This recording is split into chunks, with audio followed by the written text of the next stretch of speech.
Press the bell icon on the YouTube app and never miss another update.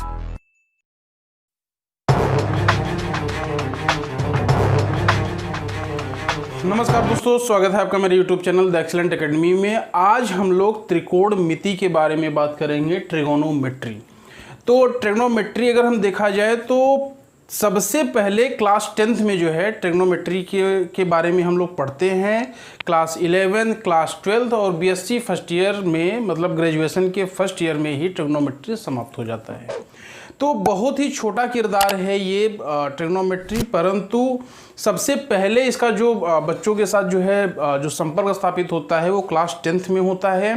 तो class 10th के बच्चों को सबसे ज़्यादा जो है यहाँ पे टेंशन रहती है कि ये नई चीज़ है, इसको हम कैसे फेच करेंगे। अगर ट्रिगोनोमेट्री की बात की जाए तो ये बहुत ही आसान है। अगर आपने इसको मन लगा के पढ़ लिया तो बहुत ही मज़ा देने वाला है, और अगर आप लोगों ने इसको कायदे से नहीं पढ़ा है तो आपको बहुत ज़्यादा दिक्कत भी क्रिएट करता है। साथ ही साथ competitive exam, SSC, bank, railway, यहाँ तक कि स्टेट लेवल के भी जो एग्ज़ाम्स होते हैं उन सभी में आजकल त्रिकोणमिति को प्रमुखता से पूछा जा रहा है।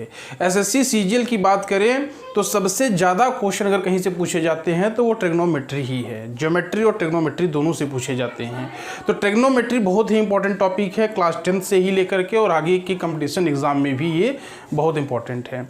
ये इंट्रोडक्टरी वीडियो है। अगर इस वीडियो को आपने कायदे से देख लिया तो गारंटी है कि आप ट्रिगोनोमेट्री को अच्छे से सॉल्व कर पाएंगे।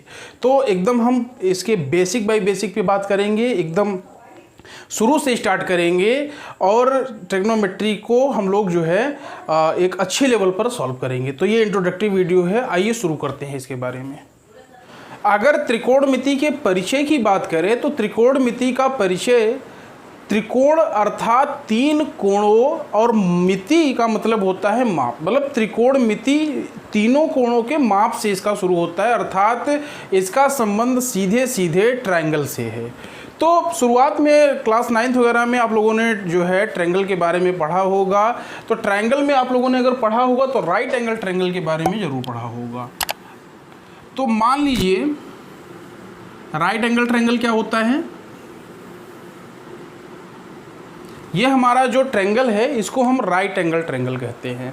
मतलब एक कोण जिसका 90 डिग्री का हो, 90 अंश का हो, और बाकी के दो कोण इस कोण के बराबर हो, क्योंकि त्रिभुज की जो तीनों कोणों का योग होता है, जो है सम होता है, वो 180 डिग्री होता है।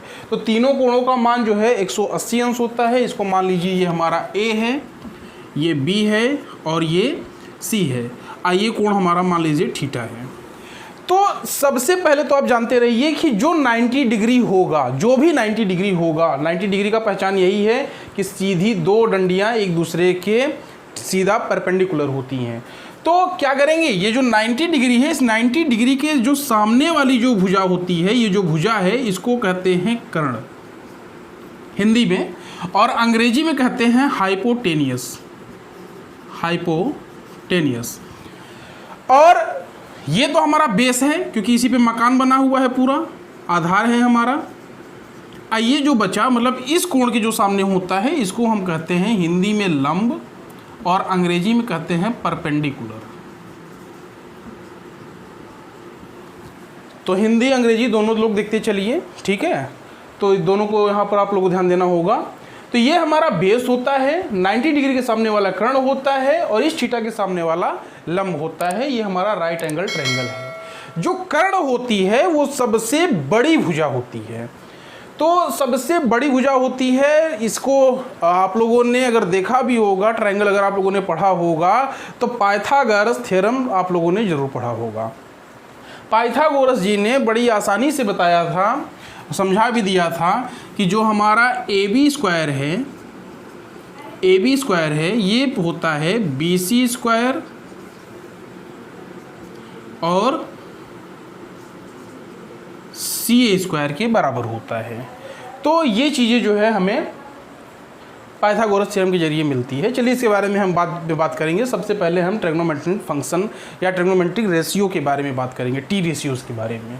अब इसमें जो ध्यान देने योग्य बातें हैं वो ये है कि यहाँ पर हमें ज़रूरत पड़ती है साइन थीटा की, कॉस थीटा की और tan थीटा की।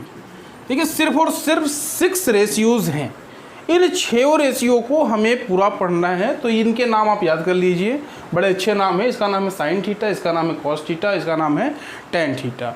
और इसके जो विपरीत होते हैं, जैसे साइन का विपरीत है कोसेक थीटा, कॉस का विपरीत है सेक थीटा और टेन का विपरीत है कॉट थीटा। कैसे विपरीत है मैं आपको बताता हूँ। यदि हम साइन थीटा की बात करें तो साइन थीटा बराबर होता है कोसेक थीटा। तो जाहिर सी बात है कोसेक थीटा बराबर भी होगा 1/sin थीटा। अगर मैं आपका दोस्त हूं तो आप भी तो मेरे दोस्त हुए। इसी प्रकार से मैं आपका दुश्मन हूं तो आप भी मेरे क्या हुए, दुश्मन ही होंगे। तो साइन थीटा अगर बराबर होगा 1/कोसेक थीटा के, तो कोसेक थीटा भी तो बराबर होगा ना 1/sin थीटा के। इसी प्रकार से अगर कॉस थीटा की वैल्यू होगी 1/sec थीटा, तो जाहिर सी बात है sec थीटा की वैल्यू भी होगी 1/cos थीटा। इसी प्रकार से tan थीटा की वैल्यू होती है 1/cot थीटा। तो इसी प्रकार से cot थीटा की भी वैल्यू होती है 1/tan थीटा। अब यहाँ से एक चीज़ थोड़ी सी और बदलती है कि ये tan है, ये cot है, इसको बाद में जोड़ा गया और इसमें जो है ट्रिग्नोमेट्री यहीं से कठिन भी होता है। tan थीटा बराबर एक चीज़ और होता है, tan थीटा बराबर होता है sin theta upon cos theta. ध्यान दिए रहिएगा, tan थीटा की 2 वैल्यू होती है। अगर cot थीटा के संबंध में करेंगे तो 1/cot होता है और sin cos के संबंध में अगर निकालना होगा तो sin theta upon cos theta होगा। इसी प्रकार से cot थीटा भी भाई 1/tan होता है, तो 1/sin अपॉन cos। ये देखिए 1/tan थीटा, tan थीटा की वैल्यू भी आप लोगों ने निकाली sin theta upon cos theta, तो बटे का बटा ऊपर जाता है, तो cot थीटा की वैल्यू हो जाएगी cos theta upon sin theta. तो ये जो है इन सब के बीच में संबंध स्थापित किया गया है, बेसिक फॉर्मूला है। समझ याद कर लीजिए चाहे समझ लीजिए, बहुत ही आसान है। साइन कॉस टेन याद रखिए, इसके विपरीतार्थक होते हैं। साइन का कोसेक होता है, कॉस का सेक होता है, टेन का कॉट होता है। ये संबंध यहाँ पर आपने देख लिए। अब चलिए आगे चलते हैं। अब हम लोग बात करेंगे त्रिकोणमितीय अनुपात के बारे में। तो त्रिकोणमितीय अनुपात या इसको टी रेशियोज के नाम से भी जाना जाता है, त्रिकोणमितीय अनुपात या फिर टी रेशियो के नाम से भी जो है इसको ट्रिग्नोमेट्रिकल रेशियोज के नाम से भी इसको जाना जाता है। तो जरा देखिए, अगर हम इस चित्र को देखें तो ये हमारा बेस है, ये हमारा परपेंडिकुलर है, ये हमारा हाइपोटेनियस है, मतलब आधार, लंब और कर्ण है। अगर इसी चीज़ को इसी जो है ट्रायंगल को हम ट्रिग्नोमेट्रिक रेशियोज के फॉर्म में लिखें तो हम इसको कैसे करेंगे। ये देखिए, साइन थीटा की जो वैल्यू होती है वो होती है लंब बटे में कर्ण, लंब बटे में कर्ण मतलब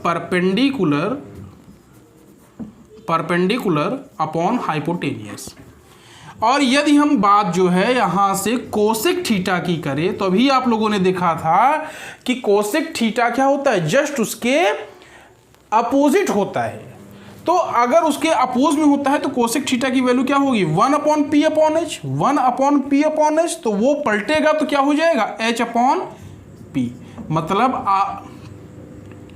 कर्ण बटे में आधा लंब, कर्ण बटे में लंब, तो हाइपोटेनियस अपॉन परपेंडिकुलर। सेम उसी प्रकार से जैसे कि आप लोगों ने पिछला फॉर्मूला देखा है, सेम उसी तरीके से साइन थीटा बराबर होता है 1/कोसेक थीटा। तो साइन थीटा की वैल्यू अगर हमने परपेंडिकुलर अपॉन हाइपोटेनियस लिया या लंब बटे कर्ण लिया तो जाहिर सी बात है कोसेक थीटा बराबर क्या होता है 1/sin थीटा। तो 1/sin थीटा की वैल्यू 1/p/h रखिए तो पलटेगा, तो क्या हो जाएगा h/p, मतलब हाइपोटेनियस अपॉन परपेंडिकुलर, कर्ण बटे लंब। अभी इसको मैं आपको ट्रिक के हिसाब से भी बताऊंगा, 2 सेकंड भी नहीं लगेंगे, आप समझ जाएंगे। लेकिन पहले बेसिक समझिए, क्योंकि बिना बेसिक समझे आप इसको क्लियर नहीं कर सकते हैं। ट्रिक के माध्यम से आप समझने में ट्रिक नहीं होता है, सॉल्व करने के लिए ट्रिक अच्छा होता है, लेकिन अगर आपको समझना है इस चैप्टर को, चूँकि मैं बता चुका हूँ कि चाहे कंपटीशन का एग्ज़ाम हो, चाहे 10th 11th 12th की बात हो, कहीं भी बात हो, ये आपका पीछा छोड़ने वाला नहीं है। तो आइए सेम इसी प्रकार से अगर हम बात करेंगे कॉस थीटा की, तो कॉस थीटा की जो वैल्यू होती है वो होती है आधार बटे में कर्ण,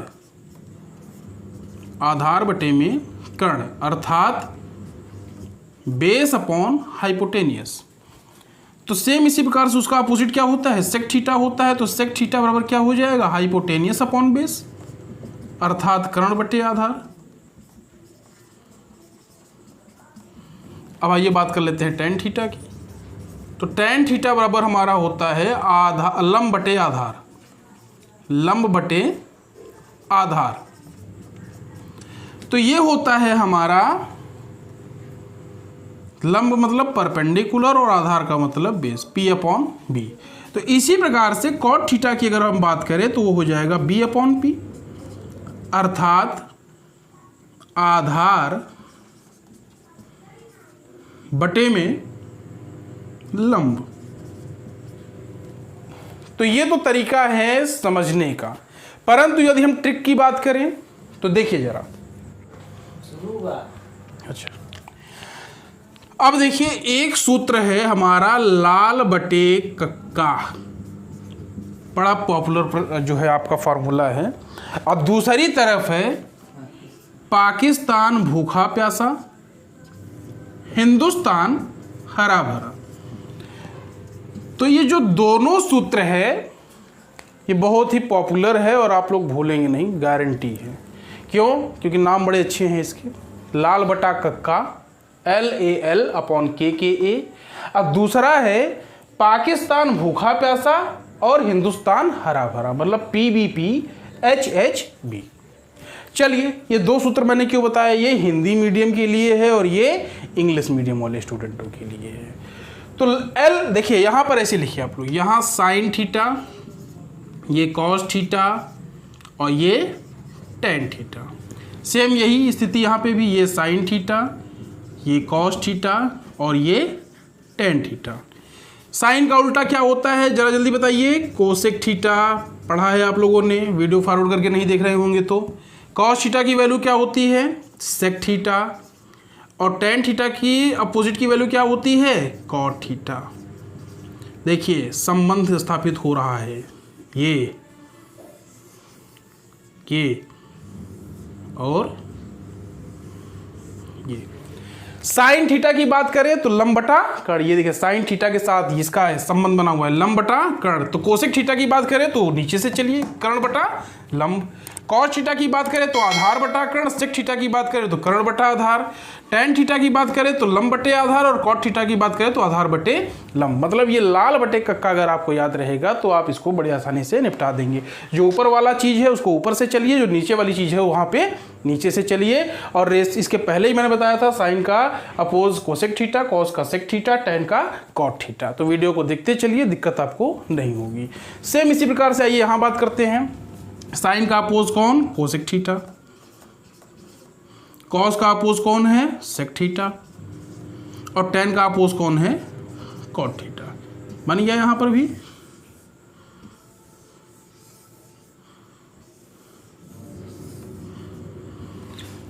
तो साइन थीटा की वैल्यू क्या होती है, परपेंडिकुलर अपॉन हाइपोटेनियस। तो कोसेक थीटा की क्या हो जाएगी, उल्टा चलिए, हाइपोटेनियस अपॉन परपेंडिकुलर। सेम इसी प्रकार से कॉस थीटा की वैल्यू होती है बेस अपॉन हाइपोटेनियस, तो सेक थीटा की वैल्यू क्या हो जाएगी, hypotenuse upon base. Tan theta की वैल्यू क्या होती है, परपेंडिकुलर अपॉन बेस, तो कॉट थीटा की वैल्यू क्या हो जाएगी, बेस अपॉन परपेंडिकुलर। तो अब सवाल ये था कि हाइपोटेनियस, बेस, परपेंडिकुलर कौन किसका क्या होता है, कैसे याद रखें। तो सबसे आसान तरीका है पाकिस्तान भूखा प्यासा, हिंदुस्तान हरा भरा। नाम भी अच्छा है, इंटरटेनिंग है, इसलिए आपको याद रहेगा। वैसे भी पाकिस्तान भूखा प्यासा है, इसमें कोई दो राय तो है नहीं, आज से नहीं हमेशा से है। तो इस बात को सिद्ध कैसे किया जाए, इसके लिए मैथमेटिक्स का सहारा लिया गया और सिद्ध कर दिया गया त्रिकोणमिति के जरिए कि पाकिस्तान भूखा प्यासा और हिंदुस्तान हरा भरा, क्योंकि सर्वधर्म संभाव सभी लोगों को जो बराबर मान्यता देता है वो हरा भरा रहता है। और जहाँ पर जो है किसी खास धर्म को या फिर वहाँ पे जो है अन्य लोगों के साथ अत्याचार किया जाता है और जो अपने देश को ही जो है राष्ट्र निर्माण करना नहीं जानते हैं, दूसरों की खुशियों से जलते रहते हैं, उनके लिए ये परिभाषा ही दी जाती है जो कि सत्य है। आइए आगे बढ़ते हैं। अब हम शुरू करेंगे विभिन्न कोणों के त्रिकोणमितीय अनुपात। तो त्रिकोणमितीय अनुपात जो कोणों के होते हैं इसका टेबल मैं बनाऊंगा और जिस तरीके से मैं बताऊंगा आप इस टेबल को हमेशा के लिए याद रख सकेंगे। तो याद करने का सबसे बेटर तरीका है ये। आइए देखते हैं। हम लेते हैं यहाँ पर sine theta, cos theta, tan theta,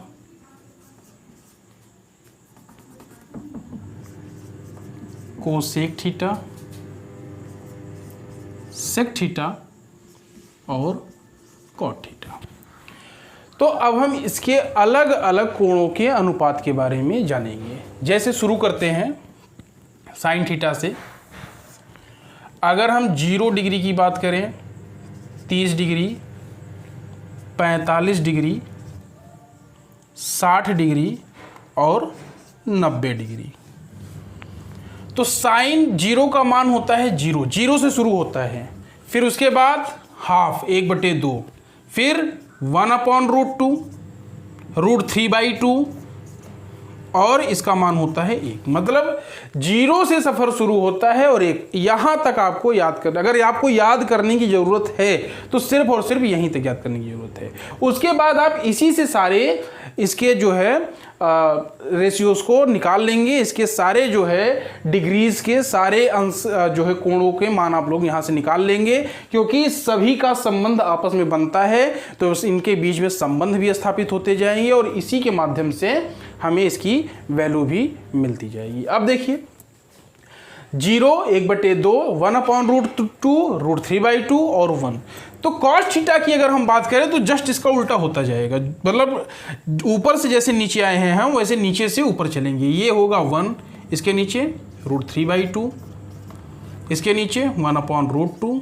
ये देखिए यहाँ पर ये दोनों सेम हुए हैं। तो 45 चूँकि 1, 2, 3, 4, 5 की वैल्यू में ये बीच वाला है तो बीच में दोनों सेम हो जाएंगे। उसके बाद 1/2 और ये 0।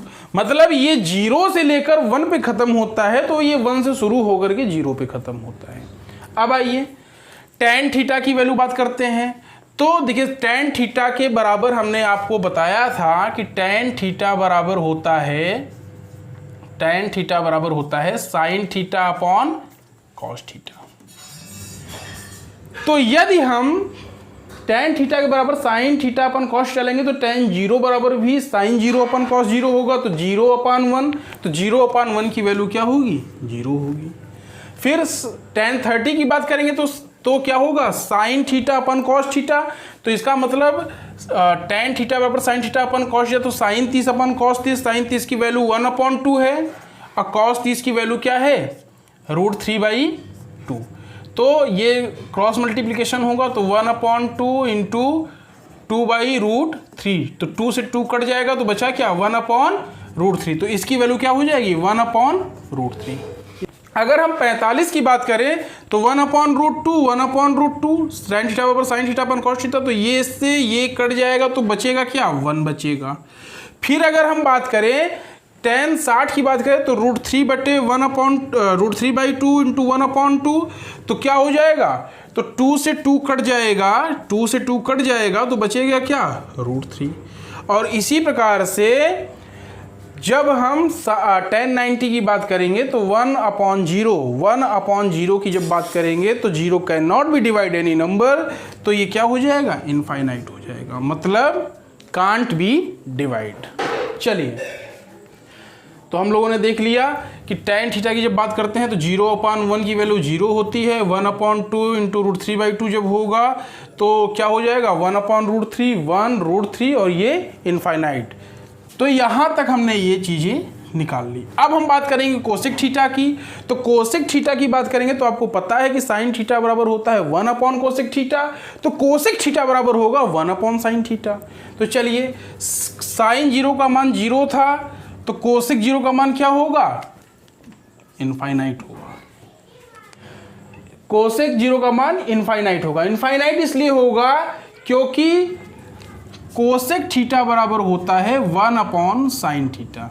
1 upon 0, 0 can't be divide any number, तो क्या हो जाएगा? इनफाइनाइट हो जाएगा। तो अब चलिए हम बात करते हैं कोसेक 30 की। कोसेक 30 की वैल्यू 1 अपॉन 2 है। तो हमने बताया कि कोसेक थीटा बराबर 1 अपॉन साइन थीटा होता है। तो 1 अपॉन 1 अपॉन 2 बटे का बटा ऊपर जाता है, तो क्या वैल्यू हो जाएगी? 2 हो जाएगी। इसी प्रकार से जब हम cos 45 की बात करेंगे तो 1 अपॉन √2 है, तो क्या हो जाएगा? √2 हो जाएगा। तो √3/2 है साइन 60 का मान, तो कोसेक 60 का क्या हो जाएगा? 2/√3 हो जाएगा। Just opposite. और इसका मान 1 है, तो इसका मान अगर 1 है तो इसका भी मान क्या हो जाएगा? 1 ही होगा। चलिए अब सेक थीटा की बात कर लेते हैं। तो जब सेक थीटा की बात करेंगे तो सेक थीटा बराबर मैंने आप लोगों को बताया था कि 1 अपॉन कॉस थीटा होता है। मतलब कॉस थीटा का जस्ट अपोजिट सेक थीटा होता है। तो आइए देखते हैं इसको भी। कॉस 0 का मान 1 है, तो 1 अपॉन 1 1 ही होगा। √3/2 है तो 2/√3 होगा। 1 अपॉन √2 है तो √2 होगा। 1 अपॉन 2 है तो 2 होगा। और 0 है तो ये क्या हो जाएगा? इनफाइनाइट होगा। चलिए अब कॉट थीटा की बात कर लेते हैं। tan का अपोजिट, ये देखिए इसका अपोजिट होने वाला है। तो 0 है तो ये इनफाइनाइट होगा। 1 अपॉन √3 है तो अपोजिट √3 होगा। 1 है तो 1 ही रहेगा। √3 है तो क्या हो जाएगा? 1 अपॉन √3 हो जाएगा। और इनफाइनाइट है तो क्या हो जाएगा? 0 हो जाएगा। तो ये हमारा ग्राफ जो है टेबल कंप्लीट हो गया। त्रिकोणमितीय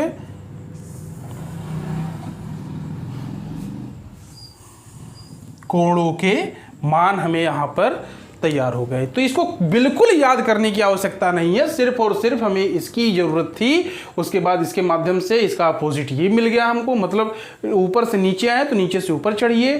tan थीटा की वैल्यू साइन कॉस में कंपैरिजन करके हमने निकाल दिया। ये तीनों टेबल तैयार होने के बाद तो इसको तो पलटना ही था। मतलब जो वैल्यू जिसकी नहीं है, जैसे ये 1 अपॉन 2 है तो 2 हो जाता है, 1 अपॉन √2 है तो √2 हो जाता है, क्योंकि साइन थीटा बराबर 1 अपॉन कोसेक थीटा होता है। तो जो साइन थीटा की वैल्यू होगी उसका अपोजिट क्या होगा? कोसेक थीटा की वैल्यू होगी। तो इसको आप रिवाइज करके भी देख सकते हैं, बड़ी आसानी से इसको हम निकाल लेंगे। इसको याद करने की बिल्कुल ज़रूरत नहीं है, ठीक है। इसको करके देखिए, प्रैक्टिस करके देखिए, और इस पर अभी क्वेश्चन कराएंगे तो और भी आपका क्लियर हो जाएगा। तो हमारा जो मुख्य उद्देश्य है, मुख्य उद्देश्य ये है कि आपको शॉर्ट वीडियो में ज़्यादा से ज़्यादा चीज़ें दी जाएँ और आपको वो चीज़ें समझ में भी आए। इस वीडियो को मैं लंबा भी कर सकता था, लेकिन लंबा न करने का उद्देश्य ये है कि जितना भी मैटर आपको यहाँ पे दिया गया है उसको आप भली बात समझ में आ जाए। और आप लोग इस लेक्चर को देखते वक्त कॉपी कलम जरूर रखिए, क्योंकि आप इम्पॉर्टेंट वैल्यूज़ को नोट करते चलिए, तो वो आपके लिए सफल सिद्ध होगा। अब थोड़ी चीज़ें रह गई हैं, उसको मैं पार्ट 2 में अपलोड करूँगा, और त्रिकोणमिति को एकदम बेसिक से चलते हुए उसको फिनिशिंग लाइन तक मैं ले जाऊँगा। तो आप लोगों को वो चीज़ें समझ में भी आएंगी होंगी। और आगे की चीज़ें मैं, अब चूँकि वो थोड़ी सी अलग सी चीज़ें हैं, तो उसको मैं पार्ट 2 में अपलोड करूँगा और उसके बाद उसके क्वेश्चंस भी कराऊँगा। आशा करता हूँ कि आप लोगों को समझ में आया होगा। आप अपने महत्वपूर्ण जो है कमेंट्स हमें ज़रूर अपने पहुँचाएँ। आपको ये वीडियो कैसा लग रहा है, ये सारी चीज़ें हमें ज़रूर बताएँ, जो हमें मार्गदर्शक सिद्ध होंगी हमें आगे की वीडियो बनाने के लिए। बहुत बहुत धन्यवाद।